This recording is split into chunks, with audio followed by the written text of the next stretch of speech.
Hafla ya uwekezaji wa jiwe la msingi ujenzi wa shule ya Spring Hill uliopo Mpumba jijini Dodoma.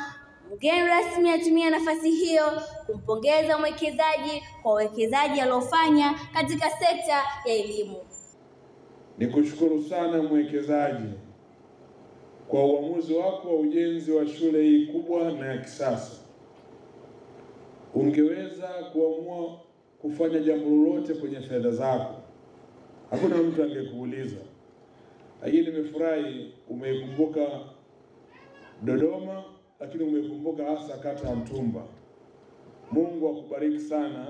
Nataka nikuhakikishia kwamba tutakupa ushirikiano wa kutosha na shule hii ikawe moja kati ya shule za mfano ambazo zimejengwa hapa katika mkoa wetu wa Dodoma. Hongera sana Michael na familia kwa uamuzi wa kufanya uwekezaji hapa Dodoma. Nakushukuru sana.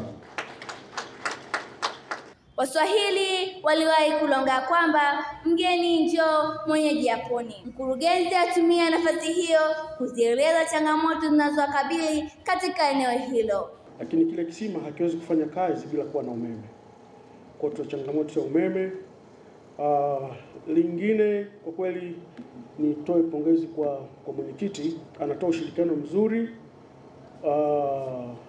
Lakini tulimuomba kama ikiwezekana, nadhani muongea naye pia, kama ikiwezekana tukaongezewa eneo la kutosha. Miongoni mwa wananchi aliyehudhuria hafla hiyo alikuwa na haya ya kusema.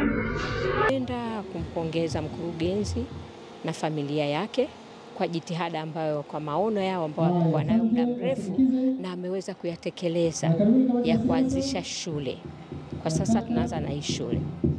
Na katika hilo ninampongeza sana kwa moyo wa upendo, kwa moyo wa kujali na kuthamini elimu na kutambua kwamba elimu peke yake ni kitu ambacho ni msingi ama ni ufunguo wa maisha, unaweza kumsaidia mtu yoyote. Amina Salum, Domeko TV.